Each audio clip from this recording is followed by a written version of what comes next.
Welcome back friends. നമ്മൾ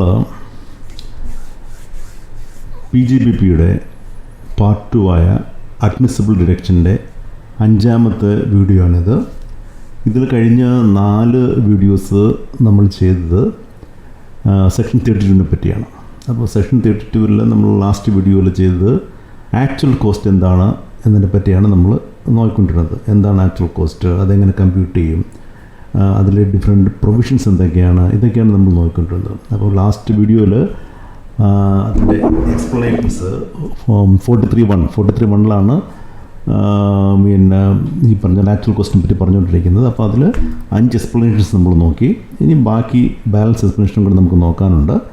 13 explanations അതിനകത്തുണ്ടായിരുന്നു. അപ്പോൾ അതെല്ലാം നമ്മൾ നോക്കണം ആദ്യം. അത് കഴിഞ്ഞ് ബാക്കിയുള്ള പോർഷൻസ് നമ്മൾ കവർ ചെയ്യും. ഇത് നിങ്ങൾക്കറിയാവുന്ന പോലെ CA, CMA, CS ഇൻ്റർമീഡിയറ്റ് കോഴ്സിന് വേണ്ടിയുള്ള പിന്നെ ഇൻകം ടാക്സ് പേപ്പറിൻ്റെ അസസ്മെൻറ്റ് ഇയർ 25-26 ഇല്ലെങ്കിൽ പ്രീവിയസ് ഇയർ 24-25 വേണ്ടിയുള്ള ഒരു വീഡിയോ ആണിത്. ഓക്കെ, പക്ഷേ ഇതെല്ലാവർക്കും യൂസ് ചെയ്യാവുന്നതാണ്. ഇൻകം ടാക്സ് പഠിക്കാൻ താല്പര്യമുള്ള ആർക്കും ഇത് യൂസ് ചെയ്യാൻ പറ്റുന്നതാണ്. അപ്പോൾ നമുക്കിനി പോർഷനിലേക്ക് കടക്കാം. ഇപ്പോൾ നമുക്ക് 43.1-ൻ്റെ എക്സ്പ്ലനേഷൻ 6, 7, 7 3 എക്സ്പ്ലനേഷൻസാണ് അത് പറയുന്നത്. നമ്മൾ ഒരു ചാർട്ടായിട്ട് ഞാനിവിടെ കാണിച്ചിട്ടുണ്ട്. അപ്പോൾ ഒരു ക്യാപിറ്റൽ അസറ്റ്, ഒരു 3 കേസ് നമുക്കിവിടെ നോക്കാം. ഒന്ന് പറയുന്നത് ഒരു നോർമൽ ഒരു ഹോൾഡിംഗ് കമ്പനി, സബ്സിഡറി കമ്പനി, അടുത്ത ഒരു amalgamating company and amalgamated company, demerged company, resulting company. അപ്പോൾ ഇതിൻ്റെ സക്സസേഴ്സാണിത്.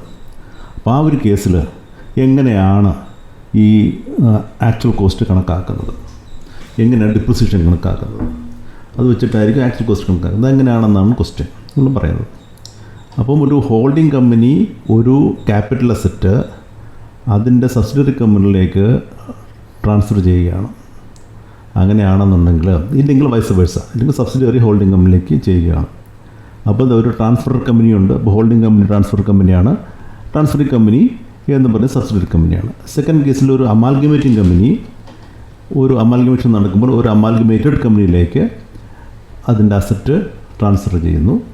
ഡീമെർജ്ഡ് കമ്പനി എന്ന് പറഞ്ഞാൽ ഒരു കമ്പനി അതിൽ സ്പ്ലിറ്റ് ആവുന്നു മൾട്ടിപ്പിൾ കമ്പനിയായിട്ട്. അപ്പോൾ ഡീമെർജ്ഡ് കമ്പനി അതിൽ റിസൾട്ടിംഗ് കമ്പനി എവിടെയാണോ എങ്ങോട്ടാണോ അസറ്റ്, ഏത് കമ്പനിയിലേക്കാണോ അസറ്റ് ട്രാൻസ്ഫർ ചെയ്തത് ആ കമ്പനിയിൽ റിസൾട്ടിംഗ് കമ്പനിയിലേക്ക് ട്രാൻസ്ഫർ ആവും. അങ്ങനെ ഉണ്ടെങ്കിൽ actual cost to the transferee company, എങ്ങോട്ടാണോ അസറ്റ് ട്രാൻസ്ഫർ ചെയ്യപ്പെടുന്നത്, ഇല്ലെങ്കിൽ അമാൽഗമേറ്റഡ് കമ്പനി, അതും അല്ലെങ്കിൽ resulting company, being Indian company, അതൊരു ഇന്ത്യൻ കമ്പനി ആയിരിക്കണം. അങ്ങനെ ഉണ്ടെങ്കിൽ എന്താണ്, shall be taken to be same as it would have been if the transferee company or amalgamated company or resulting company had continue to hold the capital asset.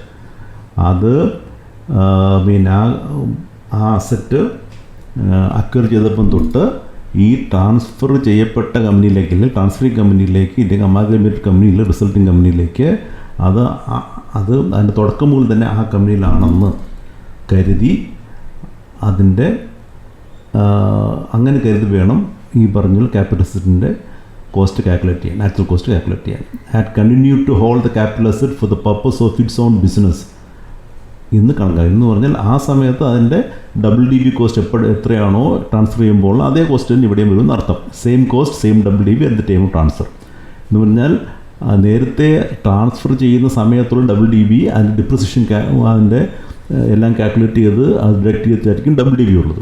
അതേ WDV ആയിരിക്കും അത് transferee കമ്പനിയിലും, അത് transfer ചെയ്ത് കഴിഞ്ഞ കമ്പനിയിലും ആ resulting കമ്പനിയിലും അതേ same WDV തന്നെയായിരിക്കും ഇവിടെയും വരുന്നത്.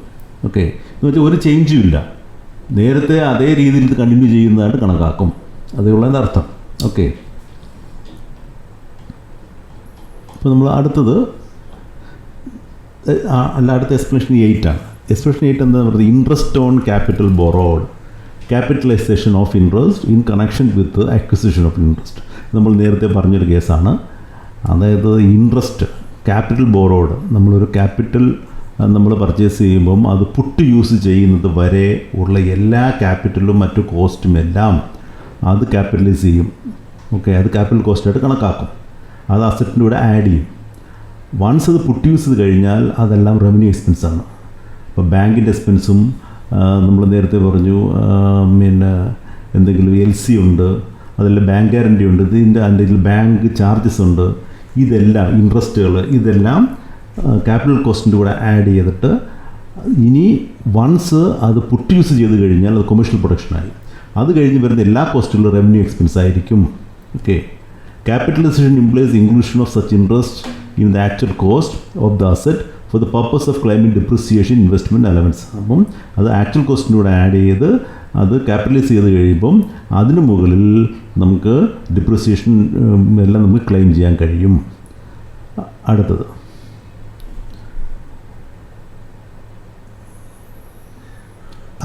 അടുത്ത സ്പെഷ്യൽ 9 നമ്മൾ പറഞ്ഞ 8 ആണ്. 9 എന്താണ് പറയുന്നത്? Adjustment of claim of credit on taxes, amount of duty of excise or additional duty leviable shall be reduced if credit is claimed and allowed. ഇനി നമുക്ക് എന്തെങ്കിലും റീഇംബേഴ്സ് ചെയ്ത് കിട്ടുകയാണ്, എക്സൈസോ അല്ലെങ്കിൽ നമുക്ക് വേറെ ഏതെങ്കിലും തരത്തിലുള്ള ടാക്സുകൾ, ഓക്കെ, സെൻട്രൽ എക്സൈസ് ടാക്സും ഇല്ലെങ്കിൽ വേറെ ഏതെങ്കിലും രീതിയിലുള്ള ടാക്സുകൾ നമുക്ക് റീഇംബേഴ്സ് ചെയ്ത് കിട്ടുന്നുണ്ടെങ്കിൽ ആ ടാക്സുകൾ റിഡ്യൂസ് ചെയ്യുന്നുണ്ട്. ഇപ്പോൾ GST തന്നെ, ഓക്കെ, നമുക്ക് ICT കിട്ടുന്നുണ്ട്, ഓക്കെ.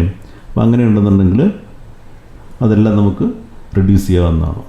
നമുക്ക് ഇൻപുട്ട് ടാക്സ് ക്രെഡിറ്റ് നമുക്ക് ഈ പറഞ്ഞ ITC കിട്ടുന്നുണ്ടെങ്കിൽ ആ ITC കിട്ടുന്നതിനകത്ത് നിന്ന് നമുക്കതൊക്കെ റിഡ്യൂസ് ചെയ്യാവുന്നതാണ്. Actual cost of the asset shall be reduced by the amount of duty, excise or the additional duty leviable under Section 3 of the Customs Tariff Act, in respect of which claim of credit is allowed under central excise rules. അപ്പോൾ actual കോസ്റ്റിൽ നിന്നും tax refund ചെയ്ത് കിട്ടുന്ന നമുക്ക് debt ചെയ്ത് കഴിഞ്ഞ് actual cost കണക്കാക്കാവുന്നതാണ്. അടുത്തത് subsidy or grant reimbursement or investment capital. ഇപ്പോൾ ഗവൺമെൻറ് എന്തെങ്കിലും സബ്സിഡി തരുന്നു, ഇല്ലെങ്കിൽ നമുക്ക് ഗവൺമെൻറ് ചെയ്യുന്ന നമുക്ക് എന്തെങ്കിലും സബ്സിഡിയോ ഇൻസെൻറ്റീവ്സോ കിട്ടുന്നു, അതെല്ലാം ഇതിൽ നിന്നും മൈനസ് ചെയ്യേണ്ടതാണ്. Where a portion of the cost of an asset has been made directly or indirectly by the state, central government or any authority established under the law or by any other person in form of grant, subsidy, reimbursement, such amount will not be included in the actual cost. അല്ലേ, അത് നമുക്ക് actual കോസ്റ്റിൽ നിന്ന് minus ചെയ്യണം, deduct ചെയ്യണം. ഇനി അടുത്ത explanation എന്ന് പറയുന്നത് എന്താണ്?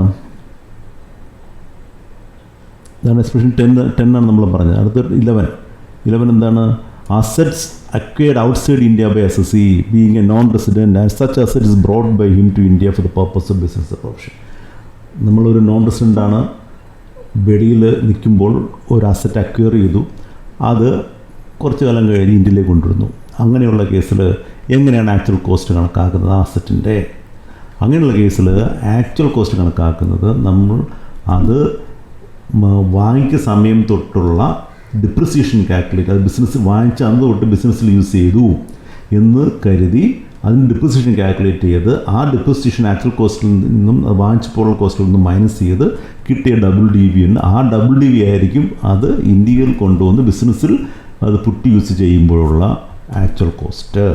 Okay, actual cost of the asset shall be reduced by the amount equal to the amount of depreciation calculated at the rate in force, ആ സമയത്തുള്ള depreciation rate that would have been allowable had the asset been used in India for the said purpose. നമ്മൾ ഏത് ബിസിനസ്സാണ് use ചെയ്യുന്നത് ആ ബിസിനസ്സിന് നമ്മൾ തുടക്കം മുതൽ യൂസ് ചെയ്തിട്ട് കണക്കാക്കി അതിൻ്റെ ഡിപ്രിസിയേഷൻ കാൽക്കുലേറ്റ് ചെയ്ത് ആ സമയത്ത് നിലവിലുള്ള റേറ്റിൽ അത് കാൽക്കുലേറ്റ് ചെയ്തിട്ട് since the date of acquisition by the SSE എന്തുകൊണ്ടാണോ അത് ആ പറയുന്ന SSE അത് വാങ്ങിയതില്ലെങ്കിൽ അത് അക്വയർ ചെയ്ത് ആ ഡേറ്റ് തൊട്ട് കാൽക്കുലേറ്റ് ചെയ്യണം. എന്നിട്ട് that is the actual cost, that will be the actual cost and that will be the WDV. But that WDV will be the actual cost.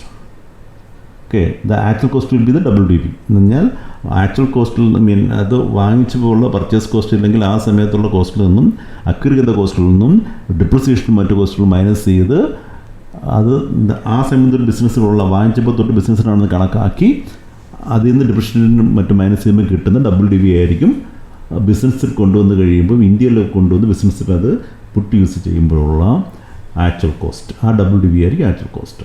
Okay, section 13 explanation 30 എന്ന് പറയുന്നത് actual cost of any capital asset on which deduction has been allowed or allowable to the SSE under section 35 AD will be treated as nil. Okay, അപ്പോൾ നമുക്ക് section 35ADയിൽ specific businesses ഉണ്ട്.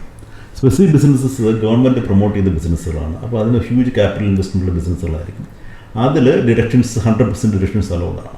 അപ്പോൾ അങ്ങനെയുള്ള കേസിൽ 100% deductions hello ചെയ്ത് കഴിഞ്ഞാൽ പിന്നെ അതിൻ്റെ actual cost നില്ലാണ്.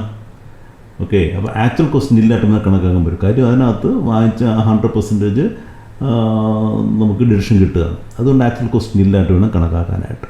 Okay, in the case of such assessee, okay, അപ്പം അതാണ് ഈ പറയുന്നത് 13ൻ്റെ കേസ്. അപ്പോൾ 13ൻ്റെ കേസിൽ capital asset on which deduction is allowed under section 35AD, the actual cost of any capital asset on which deduction has been allowed or is allowable to the assessee under section 35AD shall be nil.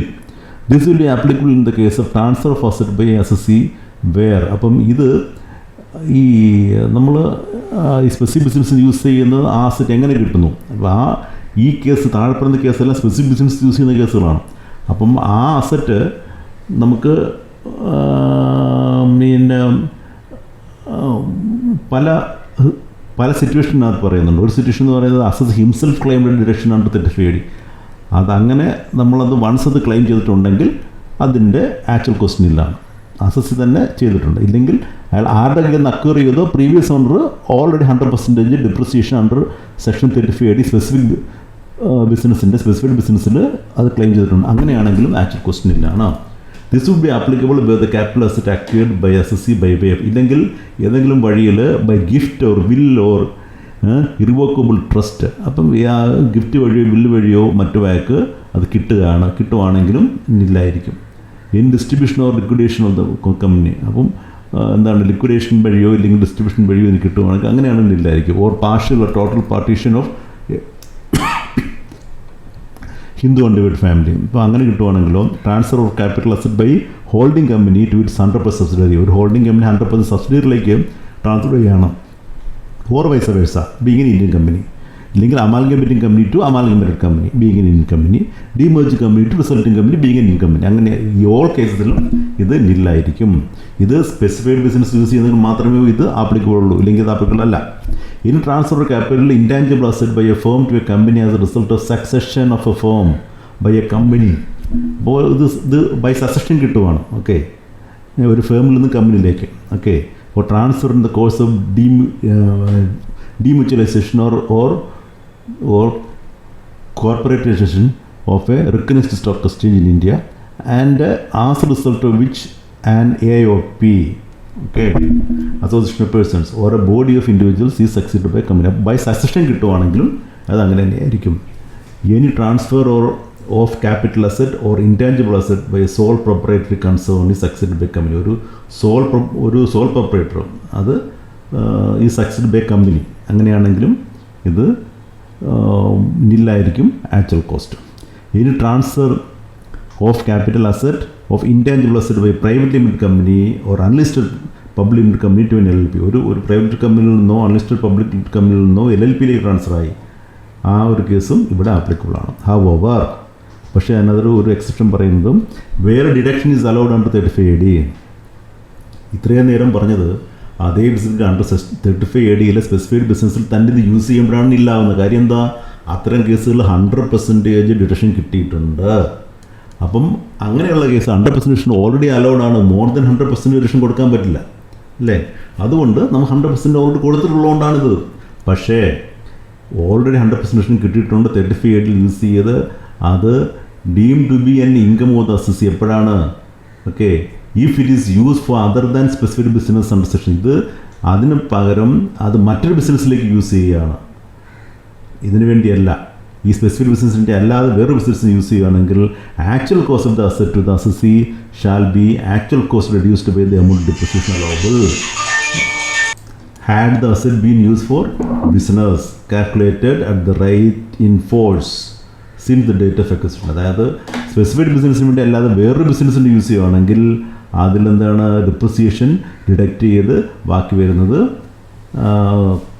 അത് actual കോസ്റ്റായിട്ട് കണക്കാക്കേണ്ടി വരും. Okay, actual cost reduced by the amount depreciation allowable had the asset been using business. ഈ ബിസിനസ്സിൽ തുടക്കം മുതൽ use ചെയ്യുന്നതായിട്ട് ഇല്ലെങ്കിൽ അത് ഇത് യൂസ് ചെയ്യുന്നതായിട്ട് കണക്കാക്കി ആ ഡിപ്രിസിയേഷൻ മൈനസ് ചെയ്ത് കിട്ടുന്നത് WDV ആയിരിക്കും.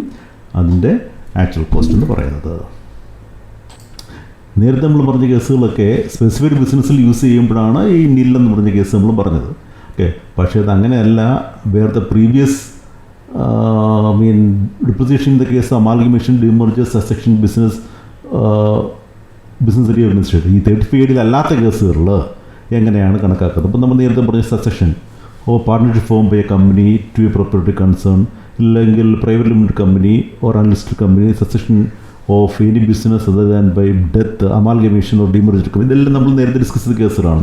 Such case depreciation shall be calculated as if എന്ന് പറഞ്ഞാൽ അതിൽ ഒരു ചേഞ്ചും ഇല്ല. തുടക്കം മുതൽ ഡിപ്രിസിയേഷൻ അത് വാങ്ങിച്ച ദിവസം തൊട്ട് ഡിപ്രിസിയേഷൻ കാൽക്കുലേറ്റ് ചെയ്ത് WDV കാൽക്കുലേറ്റ് ചെയ്ത് ആ WDV ആയിട്ട് ഇങ്ങനെ കണ്ടിന്യൂ ചെയ്യുന്നതായിട്ട് കണക്കാക്കി അത് കാൽക്കുലേറ്റ് ചെയ്തതിന് ശേഷം, ഡിപ്രിസിയേഷൻ കാൽക്കുലേറ്റ് ചെയ്തതിന് ശേഷം എന്താണ്, എത്ര നാളാണോ ഒരു കമ്പനിയുടെ മുകളിൽ ഇരുന്ന് അടുത്തതിലേക്ക് മാറും. ഫോർ എക്സാമ്പിൾ ഒരു അമാൽഗമേഷൻ ഉണ്ടാക്കുന്നു, A limited B limited. A ലിമിറ്റഡിൻ്റെ കയ്യിൽ എത്ര നാളിരുന്നു, അപ്പോൾ എ ലിമിറ്റഡ് അമാൽഗമേറ്റ് ചെയ്ത് ബി ലിമിറ്റഡ് അമാൽഗമേറ്റ് ചെയ്തു ഒരു അസറ്റ് പർട്ടിക്കുലർ ഡേറ്റ്. ആ ഡേറ്റ് വരെ അമാൽഗമേഷൻ ആവുന്ന ഡേറ്റ് വരെ എ ലിമിറ്റിൻ്റെ കയ്യിലായിരുന്നു അസറ്റ്. അത് കഴിഞ്ഞിട്ട് ബി ലിമിറ്റിൻ്റെ കയ്യിലാണ്. അപ്പോൾ ആ ഒരു ഫിനാൻഷ്യൽ ഇയറിൽ ഇല്ലെങ്കിൽ ആ ഒരു പ്രീവിയസ് ഇയറിൽ എത്ര ദിവസം എ ലിമിറ്റിൻ്റെ കയ്യിലിരുന്നു, എത്ര ദിവസം ബി ലിമിറ്റിൻ്റെ കയ്യിലിരുന്ന് കണക്കാക്കുക. എന്നിട്ട് ഈ ടോട്ടൽ ഒരു അതിൻ്റെ ടോട്ടൽ ഡിപ്രിസിയേഷൻ ഇതൊന്നും കണക്കാക്കാതെ അസറ്റിൻ്റെ ടോട്ടൽ ഡിപ്രിസിയേഷൻ 180 ഡേയ്സിന് മുകളിലാണോ 180 ഡേയ്സിന് താഴെയാണെന്ന് കണക്കാക്കി 180 ഡേയ്സിന് മുകളിലാണ് ഫുൾ ഡിപ്രിസിയേഷനും 180 ഡേയ്സിന് താഴെയാണെങ്കിൽ 50% ഡിപ്രിസിയേഷനും കണക്കാക്കിയിട്ട് ആ പറയുന്ന ഡിപ്രിസിയേഷൻ അത് അപ്പോർഷൻ ചെയ്ത് എ ലിമിറ്റിനും ബി ലിമിറ്റിനും വീതിച്ചു കൊടുക്കും. ഓക്കെ, അതാണ് ഇവിടെ പറയുന്നത്. ഇത് ഏത് കേസിലായാലും സെക്ഷൻ നടക്കുന്ന എന്ന് പറഞ്ഞാൽ ഒരു ഇയറിൽ ഏതെങ്കിലും മിഡിൽ ഓഫ് ദ ഒരു ദിവസമായിരിക്കും ചെയ്യുന്നത്. അപ്പോൾ അത് 2 ഡിവൈഡ് ചെയ്യണം. കുറച്ച് നാൾ ഒരാളുടെ കയ്യിലും കുറച്ച് നാൾ വേറൊരാളുടെ കയ്യിൽ വരുന്നു. അപ്പോൾ ഓരോരുത്തരുടെ കയ്യിൽ ഇരുന്ന് സമയം കാൽക്കുലേറ്റ് ചെയ്ത് ഡേയ്സ് കാൽക്കുലേറ്റ് ചെയ്ത് ആ ഡേയ്സിന് പ്രൊപ്പോർഷനേറ്റ് ആയിട്ട് ഈ പറയുന്ന ഡിപ്രിസിയേഷൻ വിധിച്ചു കൊടുക്കേണ്ടി വരും. In such cases depreciation shall be calculated as no change in ownership as taken by. Depreciation calculate ചെയ്യുമ്പം നമ്മൾ ഈ ചേഞ്ച് ഇൻ ഓണർഷിപ്പ് വന്നിട്ട് കണക്കാക്കിയില്ല, അതില്ലാതെ തന്നെ കാൽക്കുലേറ്റ് ചെയ്തിട്ട് അത് പിന്നെ എത്ര ദിവസം ഓരോരുത്തരുടെ ഇരുന്ന് റീകാൽക്കുലേറ്റ് ചെയ്ത് അത് അപ്പോർഷൻ ചെയ്ത് കൊടുക്കണം. Then the amount of depreciation so calculated shall be apportioned between the predecessor and successor in the ratio of number of days of days the assets were actually used by them. The depreciation shall be at first computed as if the amalgamation, demerger, succession has not taken place. ഇതൊന്നുമില്ല, അവിടെ യാതൊരു അമൽഗമേഷൻ നടക്കുന്നില്ല, demerger നടക്കുന്നില്ല, succession നടക്കുന്നില്ല എന്നുള്ള രീതിയിൽ assume ചെയ്തിട്ട് depreciation for the whole year calculate ചെയ്യും. അത് കാൽക്കുലേറ്റ് ചെയ്തിട്ട് such deduction shall be apportioned between the transfer and transferor. ആ ട്രാൻസ്ഫറിക്കും ട്രാൻസ്ഫറിനും ഇടയ്ക്ക് ആ ടോട്ടൽ ഡിപ്രിസിയേഷനെ എന്ത് ചെയ്യും, അത് അപ്പോർഷൻ ചെയ്ത് ഡിവൈഡ് ചെയ്ത് രണ്ടുപേർക്കും കൂടി വീതിച്ചു കൊടുക്കും. In the ratio of number of days for which the asset were used. ആ റേഷ്യോയിൽ എത്ര ദിവസം ഒരാളെ ഇരുന്നു, എത്ര ദിവസം മറ്റൊരാളെ ഇരുന്നു എന്ന് കാൽക്കുലേറ്റ് ചെയ്ത് ആ നമ്പർ ഓഫ് ഡേയ്സ് അനുസരിച്ച് ആ പറയുന്ന ഡിപ്രിസിയേഷനെ ഡിവൈഡ് ചെയ്ത് കൊടുക്കും. അത് assets were used by them between the old and the new owner. Okay, ഇതിൽ സെയിൽ കൺസിഡറേഷൻ ഇവിടെ ബാധകമല്ല. സെയിൽ കൺസിഡറേഷൻ നല്ലോണം കണക്കാക്കുന്നത്, നമ്മളിവിടെ ഡിപ്രിസിയേഷനാണ് കണക്കാക്കുന്നത്. അതുകൊണ്ട് sale consideration if any received for the transfer of asset to resulting company is irrelevant for calculation depreciation, ignore if given in the question. Okay, നമുക്കൊരു ക്വസ്റ്റ്യൻ ഇവിടെ ചെയ്യാം. ഓക്കെ, ഒരു എക്സാമ്പിൾ നമുക്കിവിടെ ചെയ്യാം. അപ്പോൾ നമുക്ക് 2 company A limited B limited, അത് amalgamated on 5/8/24. അപ്പോൾ അതിൻ്റെ P&M പിന്നെ പ്ലാന്റ് ആൻഡ് മെഷീനറി ബ്ലോക്ക് 15% ആണെന്ന് ഇരിക്കട്ടെ. അപ്പോൾ നമുക്കിവിടെ കാണാം 1/4/24 ഓക്കെ, നമ്മൾ ഒരു അസറ്റ് എക്സ് ഉണ്ടായിരുന്നു, എയുടെ കയ്യിൽ അസറ്റ് എക്സ് ഉണ്ടായിരുന്നു. അപ്പം എയും ബിയും കൂടെ അമാൽഗമേറ്റ് ആയ ഡേറ്റ് എന്ന് പറയുന്നത് 5/8/24 ആണ്. ഓക്കെ, അത് 6/24 വേറൊരു അസറ്റ് പർച്ചേസ്, വൈ എന്ന് പറഞ്ഞ വേറൊരു അസറ്റ് 60,000 എ പർച്ചേസ് ചെയ്തിട്ടുണ്ട്. പക്ഷേ അത് പർച്ചേസ് സമയത്ത് ബി ലിമിറ്റഡ് നമുക്ക് ഇവിടെ ഈ കേസിൽ വരുന്നില്ല. ബി ലിമിറ്റിൻ്റെ അതിൻ്റെ യാതൊരു റോളും ഇല്ല. എ ലിമിറ്റഡ് ആയിരിക്കും സമയത്ത് എ ലിമിറ്റ് പർച്ചേസ് ചെയ്തതാണ് ഈ അസറ്റ്, ഈ വൈ എന്ന് പറയുന്ന അസറ്റ്. അപ്പോൾ ആദ്യം എക്സ് എന്ന് പറയുന്ന അസറ്റ് ഇത് പർച്ചേസ് ചെയ്യുന്നു. അപ്പോൾ opening WDV of the X, അപ്പോൾ let it be 1 lakh, 1 lakh ആണെന്നില്ല. ഇതൊരു എക്സാമ്പിൾ ഞാൻ പറയുന്നേ ഉള്ളൂ, നിങ്ങൾക്ക് മനസ്സിലാക്കാം, നിങ്ങൾ മനസ്സിലാക്കാൻ വേണ്ടി പറയുന്നതാണ്. അപ്പോൾ ഓപ്പണിംഗ് WDV ഓഫ് എക്സ് എന്ന് പറഞ്ഞ അസറ്റ് 1 lakh ആണ്. അപ്പോൾ നോർമൽ ഡെപ്രിസിയേഷൻ നമുക്ക് 15% ആണ് അതിൻ്റെ എക്സിൻ്റെ നമ്മൾ കണക്കാക്കി. കാര്യം എന്ന് പറഞ്ഞത് 1424 ഈ അസറ്റ് ഓൾറെഡി ഇടയിലുണ്ട്. അപ്പോൾ അത് 180 ഡേയ്സിന് മുകളിലായതുകൊണ്ട് 15% അതിന് ഡെപ്രിസിയേഷൻ കിട്ടും. 15,000 അതിന് കിട്ടി. അതാണ് അതിൻ്റെ ഡെപ്രിസിയേഷൻ. ഇനി ഇത് അമാൽഗമേറ്റ് ചെയ്ത് കഴിയുമ്പം ഓക്കെ ഈ 58 ശേഷം, അതായത് 1424 തൊട്ട് 4824 വരെ, 1424 to 424 ഇത് ഈ എക്സ് എന്ന് പറയുന്ന അസറ്റ് എയുടെ കയ്യിലാണ്. ഇനി 5824 തൊട്ട് 31/3 വരെ അത് ബിയുടെ കയ്യിലുമാണ്. അപ്പം 58 എന്ന് പറഞ്ഞാലും അപ്പം ഇത് ടോട്ടൽ നമുക്ക് മോർ ദൻ 180 ഡേയ്സ് ആണ്. നമുക്ക് ടോട്ടൽ ഡെപ്രിസിയേഷൻ 15,000. ഈ 15,000 എന്ന് പറയുന്ന എമൗണ്ട് എയ്ക്കും ബിക്കും ഡിവൈഡ് ചെയ്ത് കൊടുക്കണം. അതെങ്ങനെ ഡിവൈഡ് ചെയ്യുന്നതാണ് നമുക്ക് കണക്കാക്കുന്നത്.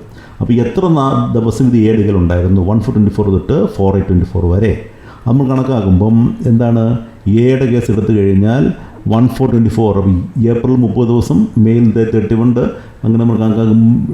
ഓഗസ്റ്റിൽ 480 വരെ 4 ദിവസമേ ഉള്ളൂ. ടോട്ടൽ 126 ഡേയ്സ് എയുടെ കയ്യിലും. ഇതേ അസറ്റ് ബിയുടെ കയ്യിൽ 5-8 തൊട്ടുണ്ട്, 5-8 തൊട്ട്. 5-8 തൊട്ട് ഉണ്ട് 4 ദിവസം, 31 ഡേയ്സ്. ഓഗസ്റ്റിൽ 31 ഡേയ്സ് ഉണ്ട്. അതിൽ നിന്ന് 4 ദിവസം മൈനസ് കഴിഞ്ഞാൽ 27 ഡേയ്സ്. അപ്പോൾ ഓഗസ്റ്റിൽ 27 ഡേയ്സ് ബി ലിമിറ്റിൻ്റെ കയ്യിലും, ബാക്കിയുള്ള ദിവസം ഓരോ മന്ത് ടോട്ടൽ ചെയ്യുമ്പോൾ നമുക്ക് 239 ഡേയ്സ് കിട്ടി. ടോട്ടൽ നമുക്ക് 126 പ്ലസ് 239, 365 ഡേയ്സ്, ഒരു വർഷത്തെ ഇയർ. ഇത് നമുക്ക് അപ്പോർഷൻ ചെയ്യണം. അപ്പം നമുക്ക് ഈ പറയുന്ന 15,000 എന്നുള്ള റുപ്പീസിനെ നമ്മൾ ഈ ഡിപ്രിസിയേഷനെ എക്ക് എത്ര കിട്ടും ബിക്ക് എത്ര കിട്ടും കാൽക്കുലേറ്റ് ചെയ്യാൻ വേണ്ടി എയുടെ കയ്യിൽ 126 ഡേറ്റ് ഉണ്ടായിരുന്നു. 126 ഡിവൈഡ് ബൈ 365 ഡേയ്സിൽ 126 ഡേയ്സ് ഉണ്ടായിരുന്നു. ഇൻറ്റു 15,000 5178. ബിയുടെ കയ്യിൽ 239 ഡേയ്സ് ഉണ്ടായിരുന്നു. ഈ 239 ഡേയ്സ് ഡിവൈഡ് ബൈ 365 ഇൻറ്റു 15,000, അപ്പോൾ 9822. ടോട്ടലിനും കൂടെ കൂട്ടുമ്പോൾ നമുക്ക് 15,000 കിട്ടി. ഇതാണ്, ഇങ്ങനെയാണ് നമ്മൾ അന്ന് ഓപ്പറേഷൻ ചെയ്യുന്നത്. സെക്കൻഡ് കേസിൽ എന്താണ്, പർച്ചേസ് ചെയ്ത് വൈ പർച്ചേസ് 60,000. ഇത് പർച്ചേസ് ചെയ്ത് 6/24 തൊട്ട് 4/8/24 വരെ, 4/8/24 വരെ എയുടെ കയ്യിലും, 5/8 തൊട്ട് 31/3, അതായത് ഈ സെയിം 213 ഡേയ്സ് അവരുടെ കയ്യിലും. മറ്റേത് 6/24 തൊട്ട് 4/8/24 തൊട്ട് 60 ഡേയ്സ് അത് എയുടെ കയ്യിലും ഉണ്ടായിരുന്നു. ഓക്കെ, അപ്പോൾ 60,000 ആണ് എമൗണ്ട്. അതിൻ്റെ 60,000-ൻ്റെ നമ്മൾ അത് ഡിപ്രിസിയേഷൻ കാൽക്കുലേറ്റ് ചെയ്യുമ്പോൾ നമുക്ക് എത്ര കിട്ടി? 60,000 9,000 കിട്ടി. ഡിപ്രിസിയേഷൻ 60,000 ഇൻറ്റു 15% 9,000 കിട്ടി. ഈ 9,000 എയ്ക്കും ബിക്കും ഇടയിൽ നമുക്ക് വിധിച്ചു കൊടുക്കണം. നമ്മൾ അത് അപ്പോർഷൻ ചെയ്യണം. അപ്പോൾ അതിന് ടോട്ടൽ 239 പ്ലസ് 60 അല്ലേ. അപ്പം ഈ 60 കണ്ടുപിടുത്തത് 66 തൊട്ടാണുള്ളത്. അപ്പോൾ 66 തൊട്ട് നമ്മൾ കണക്കാക്കുമ്പോൾ 25 ഡേയ്സ് ജൂൺ മാസത്തിൽ 7 ഡേയ്സിലുണ്ട്, ജൂലൈ മാസത്തിൽ 31 ഡേയ്സ്, ഓഗസ്റ്റിൽ 4 ഡേയ്സേ ഉള്ളൂ. Total 60 days. മറ്റേ ബിയുടെ കയ്യിൽ 239 ഡേയ്സ്. അപ്പം 239 പ്ലസ് 60 എന്ന് പറഞ്ഞാൽ 299. അപ്പം ഈ 9,000 ഡേയ്സിനെ 60/299 239/299 ഡിവൈഡ് ചെയ്ത് കഴിയുമ്പോൾ നമുക്ക് 1806 7109 കിട്ടും. 7194 കിട്ടും. ടോട്ടൽ 9,000 റുപ്പീസ് കിട്ടുകയും ചെയ്യും. ഇനി വേറൊരു കേസ് നമ്മൾ ജസ്റ്റ് അസ്യൂം ചെയ്യുക. ഇസഡ് പർച്ചേസ് ചെയ്തു 80,000 11/10/24. 11/10/24 എന്ന് പറയുമ്പോൾ അത് 3rd ഒക്ടോബറിന് ശേഷമാണ്. അതായത് ലെസ് ദൻ 180 ഡേയ്സ് ആണ്. ഓൾറെഡി നമ്മൾ ഡിസ്കസ് ചെയ്തതാണ്. ഓക്കെ, 3rd ഒക്ടോബർ വരെ പർച്ചേസ് ചെയ്യുകയാണെങ്കിൽ 180 ഡേയ്സും അതിന് ശേഷം ലെസ് ദൻ 180 ഡേയ്സ് വരും. അപ്പോൾ ഇത് അങ്ങനെയാണ് പർച്ചേസ് ചെയ്തതെങ്കിൽ ആ സമയത്ത് ഇത് ഓൾറെഡി അമാൽഗമേഷൻ നടന്നു കഴിഞ്ഞു. അപ്പോൾ ഇത് ബിയുടെ കയ്യിൽ എയ്ക്ക് ഒരു റോള് അതിനകത്തില്ല, ബിക്ക് മാത്രമേ ഉള്ളൂ. അപ്പം ഈ പറയുന്ന എമൗണ്ട് ബിക്കായിരിക്കും കിട്ടുന്നത് ടോട്ടലായിട്ട്. അപ്പോൾ ഡിപ്പോസിഷൻ 80,000 ഇൻറ്റു 15% ഓഫ് 15% 50,000 ബിക്കോസ് 15% അതിൻ്റെ 50% എന്താണെന്ന് വെച്ചാൽ എന്താണ്, ലെസ് ദൻ 180 ഡേയ്സ് ആണ്. ലെസ് ദൻ 180 ഡേയ്സ് ആയതുകൊണ്ട് 50% മാത്രമേ ഡിപ്രിസിയേഷൻ കിട്ടുകയുള്ളൂ. അപ്പോൾ 80,000-ൻ്റെ 15% ഡിപ്രിസിയേഷൻ്റെ 50% കിട്ടുകയുള്ളൂ. അത് 6,000 ആയിരിക്കും കിട്ടുന്നത്. ആ 6,000 എന്ന് പറയുന്നത് ഫുള്ളി ബിക്ക് അർഹതപ്പെട്ടതാണ്. എയ്ക്കകത്ത് റോളൊന്നും ഇല്ല. ഓക്കെ, നമുക്ക് മറ്റൊരു ക്വസ്റ്റ്യൻ നോക്കാം. Sai limited has A block of assets carrying 15% rate of depreciation whose WDV as on 1/4/24 was 40 lakhs. അപ്പോൾ Sai limited 15% rate of depreciation, അതിൻ്റെ WDV 1/4/24 40 lakhs ആണ്. ഓക്കെ, ആ പറയുന്ന ബ്ലോക്കിൽ 15% ബ്ലോക്കിൽ അത് വേറൊരു അസറ്റ് പർച്ചേസ് ചെയ്തു സെയിം ബ്ലോക്കിൽ 11124 എന്ന് പറയുമ്പോൾ മനസ്സിലാക്കേണ്ടത് എന്താ, ലെസ് ദൻ 179 days ആണ്. 14.4 lakhs അത് വാങ്ങി അത് പുട്ട് യൂസ് ചെയ്തു, അപ്പോൾ തന്നെ പുട്ട് യൂസ് ചെയ്യുകയും ചെയ്തു. അപ്പോൾ അതിനകത്ത് വേറെ ഒന്നുമില്ല. അപ്പോൾ 11124 എന്ന് പറഞ്ഞാൽ ലെസ് ദൻ 179 days ആണ് അതിൻ്റെ ഡിപ്രിസിയേഷൻ കണക്കാക്കേണ്ടത്. Sai limited was amalgamate. എന്നിട്ട് എന്ത് ചെയ്തു, സായ് ലിമിറ്റഡ് ശ്രുതി ലിമിറ്റഡുമായിട്ട് അമാൽഗമേറ്റ് ചെയ്തു. എന്നാൽ 1/125 അമാൽഗമേറ്റ് ചെയ്തു. Compute depreciation allowable to Sai limited and Shruti limited for the PVA എൻ്റെ 31/3/24 അത് അതിനുള്ള അമാൽഗമേഷൻ നടന്നു കഴിഞ്ഞ് 31/25 ഡിപ്രിസിയേഷൻ അലവബിൾ ടു 2 പേർക്കുമുള്ള സായ് ലിമിറ്റിനും ശ്രുതി ലിമിറ്റിനുള്ള അതിനുള്ള ഡിപ്രിസിയേഷൻ കവർ ചെയ്യുക. Assuming assets transfer to Shruti limited ആയിട്ട് 60 lakhs.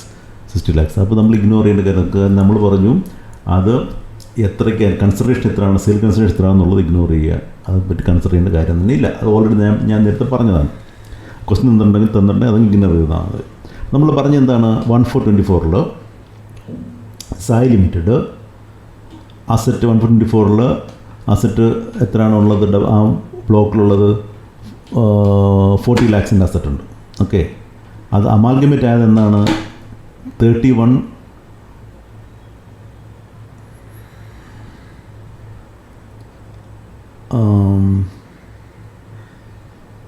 1/125 അല്ലേ, put use was amalgamate with Shruti limited 1/125 amalgamate ആയതിൻ്റെ 1/125 തൊട്ട് ശ്രുതി ലിമിറ്റഡാണ്. അപ്പോൾ അതിന് മുമ്പ് 1/125 തൊട്ട് മുമ്പുള്ള ദിവസം ഏതാണ്, 31st December 24. അപ്പം എന്താണ് 1/4/24 തൊട്ട് 31/12/24 വരെ 275 days ഈ പറയുന്ന 40 lakhs സായിയുടെ കയ്യിലായിരുന്നു. അതിനുശേഷം 1/125 തൊട്ട് 31/3 വരെ അത് ശ്രുതിയുടെ കയ്യിലാണ്. അത് ഫസ്റ്റ് കേസ്. സെക്കൻഡ് കേസിൽ എന്താ, അത് ഒരു പർച്ചേസ് നടത്തി. Okay, 14.4 lakhs. അതപ്പോഴേ 1/11/24. അപ്പോൾ 1/11/24 തൊട്ട് 1/11/24 തൊട്ട് ഈ പറയുന്ന പോലെ 31/12 വരെ ആ നടക്കിയ 14.4 lakhs പർച്ചേസ് സായിയുടെ കയ്യിലും അതിനുശേഷം അത് ശ്രുതിയുടെ കയ്യിലുമാണ്. ഓക്കെ,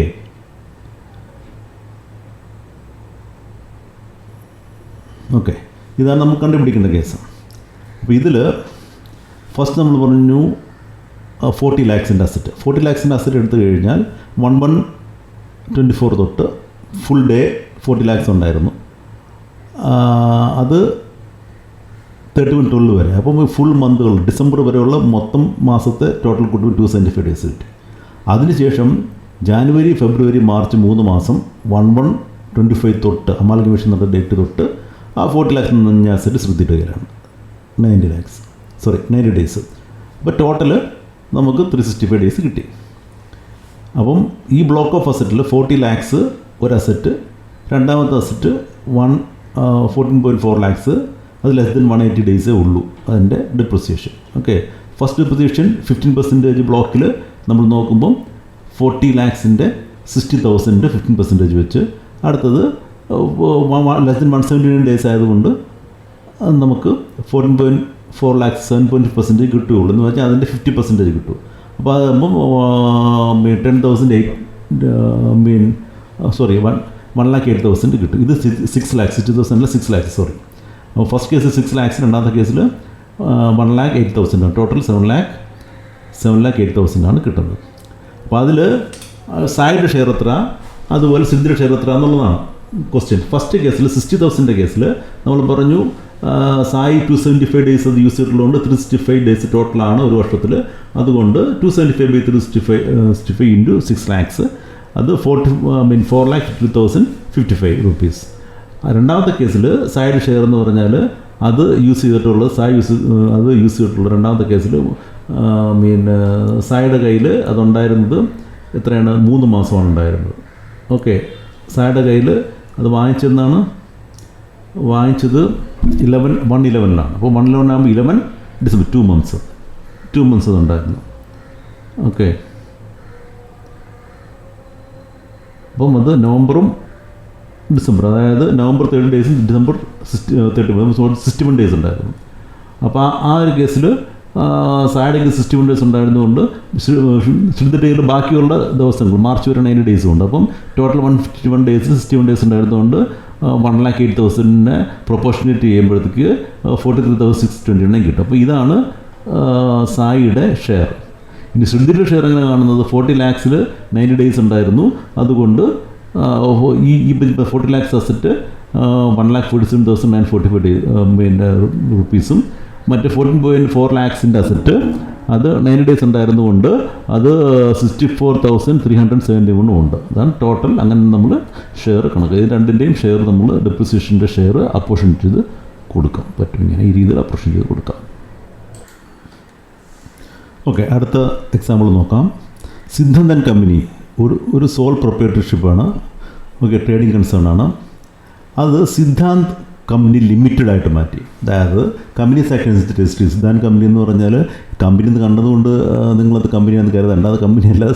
കാര്യം ആൻ കമ്പനി എന്ന് പറഞ്ഞുകൊണ്ട് ആവില്ല, ലിമിറ്റഡ് ആയിരിക്കണം. ലിമിറ്റഡ് ആണെങ്കിൽ മാത്രമേ നമുക്ക് അത് കമ്പനീസ് ആക്ട് അനുസരിച്ച് രജിസ്റ്റർ ചെയ്ത കമ്പനി ആവുള്ളൂ. ഓക്കെ, സിദ്ധാന്തൻ കമ്പനി എന്ന് പറയുന്നത് സോൾ പ്രൊപ്രൈറ്റർഷിപ്പാണ്. അത് സിദ്ധാന്ത് കമ്പനി ലിമിറ്റഡ് ആയിട്ട് ചേഞ്ച് ചെയ്തു 29/11. ഓക്കെ, അപ്പം ഈ അസറ്റ് less than 179 days ആണ് സിദ്ധാന്ത് കമ്പനിക്കുള്ളത്. WDB of the assets as on 1424 Siddhant and കമ്പനിയുടെ കയ്യിലുണ്ടായിരുന്ന അതിൻ്റെ WDB എന്താണെന്ന് താഴെ കാണിക്കുന്ന ഐറ്റംസ്. ബിൽഡിങ് 10% ഡിപ്രിസിയേഷനിൽ WDB as on 1424 3.5 lakhs. Furniture 50,000 rupees. Plant and machinery 2 lakhs ഉണ്ട്. ഫർദർ October 15, അതായത് 29/11 ഇത് കൺവേർട്ട് ചെയ്യുന്നത്. അപ്പോൾ അപ് ടു 28/11 വരെ 1424 തൊട്ട് 28/11 വരെ സിദ്ധാന്തൻ കമ്പനി തന്നെയാണത്. 29/11 തൊട്ട് 31/3/25 വരെയേ ഉള്ളൂ ഇത് സിദ്ധാന്ത് കമ്പനി ലിമിറ്റഡ് ആയിട്ടുള്ളത്. ഓക്കെ, അപ്പം അതിന് മുമ്പ് ഇത് കമ്പനി ആക്കുന്നതിന് മുമ്പ് എന്നാണ് October 15/10/24 സിദ്ധാന്തൻ company purchased a plant for 1 lakh, rate 15%. After conversion of the company added to another. അപ്പോൾ കമ്പനി ആയിക്കഴിഞ്ഞിട്ട് സിദ്ധാന്ത് കമ്പനി ലിമിറ്റഡ് വേറൊരു പ്ലാന്റ് പർച്ചേസ് ചെയ്തിട്ടുണ്ട് 50,000. ഓക്കെ, ഈ രണ്ട് കേസാണ് ഉള്ളത്. അപ്പോൾ നമുക്ക് compute depreciation for Siddhant company and Siddhant company limited as on 25-26 അതായത് 24-25 എന്നുള്ള പ്രീവിയസ് ഇയറിൽ നമുക്ക് കാൽക്കുലേറ്റ് ചെയ്യണം. In the case of conversion of sole proprietary concern in company as per 47/15 the depreciation is to be calculate for the whole year as if no conversion take place. അപ്പോൾ നമ്മൾ എന്താ ചെയ്യേണ്ടത്? ആദ്യം depreciation calculate ചെയ്യുന്നത് no such conversion as taken place. അങ്ങനെ നമ്മൾ കണക്കാക്കിയിട്ട് അതിനെ മൊത്തം കാൽക്കുലേറ്റ് ചെയ്തിട്ട് നമ്പർ ഓഫ് ഡേയ്സ് ഈ ഓരോ അസറ്റും സിദ്ധാന്ത് ആൻഡ് കമ്പനിയുടെ കയ്യിലും സിദ്ധാന്ത് കമ്പനി ലിമിറ്റഡിൻ്റെ കയ്യിലും എത്ര നാൾ ഇരുന്നു എന്ന് ഉള്ള നമ്പർ ഓഫ് ഡേയ്സ് കണക്കാക്കി നേരത്തെ നമ്മൾ ചെയ്തതുപോലെ തന്നെ അതിനെ അപ്പോർഷൻ ചെയ്ത് കൊടുക്കണം. ഇതാണ് നമ്മൾ ചെയ്യേണ്ടത് ഇവിടെ. ഫസ്റ്റ് കേസിൽ സിദ്ധാന്തൻ കമ്പനിയായിട്ടിരുന്നത് എത്ര ദിവസമാണ്?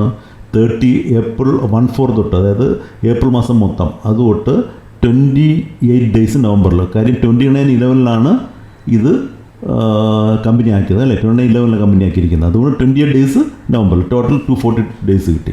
സിദ്ധാന്ത് ലിമിറ്റഡ് ആയിരിക്കുന്നപ്പോഴാണ് അത് നവംബറിൽ 29 തൊട്ടാണ്. 29 30 2 ദിവസങ്ങളിൽ നവംബറിൽ 2 ദിവസവും ബാക്കി ദിവസങ്ങളിൽ 123 days ഇതാണ് കിട്ടിയിരിക്കുന്നത്. അപ്പോൾ computation of depreciation allowable Siddhant and company എങ്ങനെ കാൽക്കുലേറ്റ് ചെയ്യുന്നത്? അപ്പോൾ നമ്മൾ നേരത്തെ പറഞ്ഞു 1424 WDB ബിൽഡിങ്ങിൽ 3.5 lakhs. അപ്പോൾ ഡിപ്രിസിയേഷൻ 10% എന്ന് പറഞ്ഞിട്ടുള്ളത് അത് 30,000 ഡിപ്രിസിയേഷൻ. ഫർണിച്ചറിൻ്റെ WDB 1424, അപ്പോൾ മോർ ദൻ 180 days ആണ് ഇതെല്ലാ കേസും. അതുകൊണ്ടാണ് നമ്മൾ മൊത്തം ഡിപ്രിസിയേഷൻ എടുക്കുന്നത്. ഓക്കെ, അപ്പോൾ 50,000 ഉള്ള ഫർണിച്ചറിൽ 10% ഡിപ്രിസിയേഷൻ, 5,000 ഡിപ്രിസിയേഷൻ. P&Mൽ 2 lakhs ഉണ്ടായിരുന്നു. അതിൻ്റെ കൂടെ 15/10 1 lakh ആഡ് ചെയ്തിട്ടുണ്ട്. ഓക്കെ, അത് 15/10 എന്ന് പറയുമ്പം അത് ലെസ് ദൻ 179 days ആണ്. ഓക്കെ, അപ്പോൾ 2ആയിട്ട് കാൽക്കുലേറ്റ് ചെയ്യേണ്ടി വരും. അപ്പോൾ മൊത്തം 3 lakhs ഉണ്ട്. ഓക്കെ, 2 കാൽക്കുലേറ്റ് എങ്ങനെയാണ്? ആദ്യം 2 lakhsന് 15% മൊത്തം കാൽക്കുലേറ്റ് ചെയ്ത് 1 lakhന് 50% ഡിപ്രിസിയേഷൻ കിട്ടുകയുള്ളൂ. അപ്പോൾ രണ്ടും കൂടെ കാൽക്കുലേറ്റ് ചെയ്യുമ്പോൾ നമുക്ക് എത്ര കിട്ടി? 37,500 കിട്ടി. ഓക്കെ, അപ്പോൾ ടോട്ടൽ 75,500. അതിൽ 50% അതിൽ നമുക്ക് 70,000 for the existing machinery. New മെഷീനറിക്ക് 7,500 കിട്ടി അല്ലേ. പഴയ അപ്പം ന്യൂ മെഷീനറി ആഡ് ചെയ്ത മെഷീനറിക്കാണ് നമുക്ക് 7,500 കിട്ടിയിരിക്കുന്നത്. മറ്റേ 70,000 എക്സിസ്റ്റിംഗ് മെഷീനറിക്കും കിട്ടിയിട്ടുണ്ട്. അപ്പോൾ കമ്പറ്റീഷൻ അപ്പോൾ ഈ ന്യൂ മെഷീനറി രണ്ടായിട്ട് നമുക്ക് അപ്പോർഷൻ ചെയ്യേണ്ടി വരും. കാര്യം 1/4 തൊട്ടിപ്പം 70,000 റുപ്പീസ് വരെയുള്ള എക്സിസ്റ്റിംഗ് ആയിട്ടുള്ള മെഷീനറിക്ക് 1/4 അത് മോർ ദൻ 179 ഡേയ്സ് ഉള്ള മെഷീനറിക്ക് 1/4/24 തൊട്ട് 28/11/24 വരെ ഉള്ള ദിവസങ്ങൾ കാൽക്കുലേറ്റ് ചെയ്യും. പുതിയ മെഷീനറിക്ക് 15/10 തൊട്ടാണ് പർച്ചേസ് ചെയ്തത്. ആ ഡേയ്സ് തൊട്ട് കാൽക്കുലേറ്റ് ചെയ്യാൻ പറ്റുള്ളൂ. അപ്പോൾ രണ്ടായിട്ട് കാൽക്കുലേറ്റ് ചെയ്യണം. അപ്പോൾ ആദ്യം 70,000 നമുക്ക് കാൽക്കുലേറ്റ് ചെയ്യാം. അപ്പോൾ 70,000 നമ്മൾ പറഞ്ഞു 70,000 നമുക്ക് 242 ഡേയ്സ് ആ എക്സിസ്റ്റിംഗ് മെഷീനറി ഉണ്ടായിരുന്നു. ഓക്കെ, ആ അമാൽഗമേഷൻ ആവുന്ന ഡേറ്റ് കൺവേർഷൻ ആവുന്ന ഡേറ്റ് വരെ. അപ്പോൾ അത് കൺവേർഷൻ ആവുന്ന ഡേറ്റ് വരെ ഉണ്ടായിരുന്നു. അപ്പോൾ അതുകൊണ്ട് നമ്മൾ സെപ്പറേറ്റ് കാൽക്കുലേറ്റ് ചെയ്യണം. അപ്പം 242 ഡിവൈഡ് ബൈ 365 ഇൻറ്റു 70,000 ഫസ്റ്റ് ആ കേസിൽ. അപ്പോൾ അതിന് നമുക്ക് എത്രയാണ് 46,411 കിട്ടി. ഇനി പുതിയ മെഷീനറി 2 മാസം ഉണ്ടായിരുന്നുള്ളൂ. ഒക്ടോബർ മാസത്തിൽ 15 തൊട്ട് 31 കണക്കാക്കുമ്പോൾ 17 ഡേയ്സും ഇൻക്ലൂഡിങ് 150, നവംബറിൽ 28 ഡേയ്സും, ടോട്ടൽ 45 ഡേയ്സ്. അപ്പം പിന്നെ ടോട്ടൽ ഡേയ്സ് എന്ന് പറയുന്നത് 365 ഇല്ല, ഈ 45 ഡേയ്സ് പ്ലസ് 123 ഡേയ്സ് അത് ഈ പറയുന്ന ന്യൂ മെഷീനറി സിദ്ധാന്ത് ലിമിറ്റഡിൻ്റെ കയ്യിലായിരുന്നു. അപ്പോൾ ടോട്ടൽ നമുക്കുള്ളത് എത്രയാണ്? പിന്നെ 45 പ്ലസ് 123. ഓക്കെ, അപ്പം 168 ഡേയ്സ്. അപ്പം ഈ 7,500 അതിൻ്റെ ഡിപ്രീഷൻ അതാണ്. 7,500 അത് ഡിപ്രീഷൻ അതിൻ്റെ സെപ്പറേറ്റ് ഡിപ്രീഷൻ 7,500 ആണ്. ഈ 7,500 അപ്പോർഷൻ ചെയ്യുമ്പോഴത്തേക്ക് നമുക്ക് എന്താണ് 123/168 സിദ്ധാന്ത് ആൻഡ് കമ്പനിയുടെ കയ്യിൽ 123 ഡേയ്സ്. അപ്പോൾ അതിന് നമ്മളിത് കാൽക്കുലേറ്റ് ചെയ്യണം. ചെയ്ത് കഴിയുമ്പം നമുക്ക് ടോട്ടൽ നമുക്ക് ഡിപ്രീഷൻ നമുക്ക് ഇതിൻ്റെ കിട്ടും. ഇപ്പോൾ ഡിപ്രീഷൻ അലോബിൾ ആയിട്ടുള്ളത് 32,830 ആണ് കിട്ടിയിരുന്നത്. അപ്പം ഇത് 3750 ആണ് ആ കേസിൽ അലോബിൾ. ടോട്ടൽ നമുക്ക് 32,830. അത് സിദ്ധാന്ത് കമ്പനിയുടെ ലിമിറ്റഡ് ഇതിനകത്തൊരു മിസ്റ്റേക്ക് ഇനി പറ്റിയിട്ടുണ്ട്. നമ്മൾ ആദ്യം സിദ്ധാന്ത് കമ്പനിയുടെ കാര്യം പറഞ്ഞിട്ടിരുന്നത് സിദ്ധാന്ത് ആൻഡ് കമ്പനിയാണ് പറഞ്ഞിരുന്നത്. ഈ ഒരു കേസിൽ നമുക്ക് 70,000 കാൽക്കുലേറ്റ് ചെയ്തു. അത് കഴിഞ്ഞ് 45 ഡേയ്സിൽ സിദ്ധാന്തൻ കമ്പനിക്ക് 45 ഡേയ്സേ ഉള്ളൂ. ടോട്ടൽ 168 ഡേയ്സിൽ അത് 7,500 വെച്ചിട്ട് നമുക്ക് 2,009 കിട്ടും. അപ്പോൾ ടോട്ടൽ 46,411 സിദ്ധാന്തൻ കമ്പനിക്ക് 46,411 അതുപോലെ ന്യൂ അസറ്റ് പർച്ചേസിൽ 2,009 കിട്ടും. ടോട്ടൽ ടോട്ടൽ ഡിപ്പോസിഷൻ എന്ന് പറഞ്ഞ് 4842. ഇനി സിദ്ധാന്ത് ലിമിറ്റഡിൻ്റെ കേസിൽ എന്താണ് deposition on assets at the time of conversion. Siddhant ലിമിറ്റഡിൽ നമുക്ക് 70,000 കേസിൽ 123 ഡേയ്സ് ഉണ്ടായിരുന്നു. ഓക്കെ, ആ ഒരു കേസിൽ നമുക്ക് 123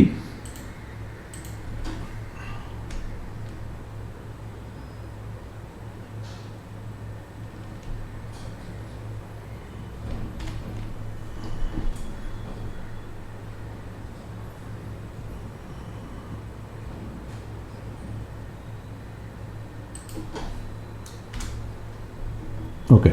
അപ്പോൾ 123 days out of 365 days Siddhant ലിമിറ്റഡിലുണ്ട് ഈ 70,000. അതുപോലെ തന്നെ 7,500 123 ഡേയ്സ് ഉണ്ട്. അപ്പോൾ ടോട്ടൽ നമുക്ക് 29080 കിട്ടും. ഓക്കെ, ഇനി ഒരു പുതിയ അസറ്റ് അത് വാങ്ങിച്ചിരുന്നു 50,000-ൻ്റെ. ഓക്കെ, അത് വാങ്ങിച്ചത് ലെസ് ദൻ 180 ഡേയ്സേ ഉള്ളൂ. അതുകൊണ്ട് അതിൻ്റെ 50% കിട്ടുകയുള്ളൂ. അത് 3750 കിട്ടും. ടോട്ടൽ നമുക്ക് 32,830 സിദ്ധാന്ത് ലിമിറ്റഡിന് കിട്ടുന്നുണ്ട്. ഓക്കെ, ഇനി നമുക്ക് അടുത്ത ക്വസ്റ്റ്യൻ ചെയ്യാം. A limited open WDB 1424 is 1 lakh 15% ഡിപ്പോസിഷനുള്ള purchased new asset for 60,000 on 6/6/24 and put to use on that day itself. അപ്പം എ ലിമിറ്റഡ് എന്നുള്ള WDB 1 lakh ഉള്ള അത് ഒരു പുതിയ അസറ്റ് 6/6/24 പർച്ചേസ് ചെയ്ത് 60,000 amalgamate with B limited on 5/8/24 on 11/10 purchased new machine. Okay, 5/8 ചെയ്തു. അപ്പം 11/10 ചെയ്യുമ്പോഴത്തേക്ക് ആഫ്റ്റർ അമാൽഗമേഷനാണ് പർച്ചേസ് ചെയ്യുന്നത്. അപ്പോൾ ലെസ് ദൻ ലെസ് ദെൻ 180 ഡേയ്സേ ഉള്ളൂ 1110 ആയതുകൊണ്ട്. Compute the allowable depreciations. അപ്പോൾ നമ്മൾ പറഞ്ഞു അതിൻ്റെ നമ്മൾ പറഞ്ഞു വെച്ചാൽ ഈ ഫസ്റ്റ് കേസിൽ അത് അമാൽഗമേഷൻ നടന്ന ഡേറ്റ് എന്ന് പറഞ്ഞ് 5/8 ആണ്. അതുകൊണ്ട് 4/8 വരെ എ ലിമിറ്റഡ് ഉണ്ടായിരുന്നു. അപ്പോൾ 126 ഡേയ്സ് ആണ്. ബി ലിമിറ്റഡ് ഓഗസ്റ്റിൽ 27 ഡേയ്സും ബാക്കി ദിവസം കൂട്ടുമ്പോൾ 239 ഡേയ്സ്, ബാക്കി ദിവസം കൊണ്ട് കൂട്ടുമ്പോൾ 239 ഡേയ്സ് ഉണ്ടാകും. സെക്കൻഡ് കേസിൽ എന്താണ്, അത് പുതിയൊരു അസറ്റ് അത് വാങ്ങി. അസറ്റ് വാങ്ങിച്ചത് എപ്പോഴാണ് വാങ്ങിച്ചത്? 6/6 വാങ്ങിച്ചപ്പോഴത്തേക്ക് ആ 6/6 അത് വാങ്ങി. അപ്പോൾ 6 തൊട്ട് ജൂണിൽ ബാക്കി 30 ഡേയ്സും 25 ഡേയ്സ് അതിൻ്റെ അത് എ ലിമിറ്റിൻ്റെ കയ്യിൽ ഉണ്ടായിരുന്നു. അതുപോലെ ഓഗസ്റ്റ് 4 ദിവസമേ ഉള്ളൂ. ടോട്ടൽ കൂട്ടം 60 ഡേയ്സ് ഉണ്ട്. അത് 239 ഡേയ്സ് ഇത് വൺസ് അമാൽഗമേറ്റ് ചെയ്യുമ്പോൾ 239 ഡേയ്സ് ബി ലിമിറ്റിൻ്റെ കയ്യിലുമുണ്ട്. ഓക്കെ, അപ്പം ഓപ്പണിംഗ് WDB 1424 1 lakh ആണ്. ഡിപ്രിസിയേഷൻ 15% കാൽക്കുലേറ്റ് ചെയ്യുമ്പോൾ 15,000 കിട്ടി. ന്യൂ അസറ്റ് പർച്ചേസ് ചെയ്തു 6/6 60,000. അതിൻ്റെ ഡിപ്രിസിയേഷൻ 9,000 ആണ്. അതിൻ്റെ ഡിപ്രിസിയേഷൻ കാൽക്കുലേറ്റ് ചെയ്യുന്നത് 15% വെച്ചിട്ട്. ന്യൂ അസറ്റ് ബി ലിമിറ്റഡ് 1110 ഒരു അസറ്റ് പർച്ചേസ് ചെയ്തു. ലെസ് ദെൻ 180 ഡേയ്സ് ആയതുകൊണ്ട് അത് 7.5% ഡിപ്രിസിയേഷൻ കിട്ടുകയുള്ളൂ. അപ്പോൾ അതിൻ്റെ മുകളിൽ കിട്ടുന്നത് 6,000 ആണ്. ഓക്കെ, അത് 80,000 7.5% 6,000 കിട്ടി. അപ്പം അത് ആണ് ഇവിടുത്തെ കേസ്.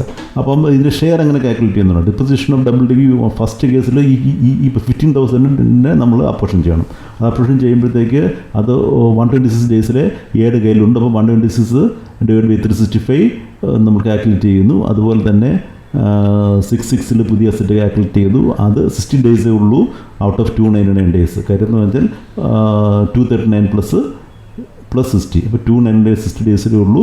അത് വെച്ച് ഉള്ളത് കാൽക്കുലേറ്റ് ചെയ്യുക. ടോട്ടൽ ഡിപ്രിസിയേഷൻ കൂടെ കൂട്ടുമ്പോൾ ടോട്ടൽ ഡിപ്രിസിയേഷൻ 6984 കിട്ടി. ബിയുടെ കേസിൽ ഡിപ്രിസിയേഷൻ ഇതിൻ്റെ 15,000 ഡിപ്രിസിയേഷൻ കിട്ടുമ്പോൾ 239 ഡേയ്സ് ഉണ്ടായിരുന്നു കയ്യിൽ. അത് കാൽക്കുലേറ്റ് ചെയ്തു. പിന്നെ എന്താണ് 6/6/24 പർച്ചേസ് ചെയ്ത് 239 ഡേയ്സ് ഉണ്ടായിരുന്നു.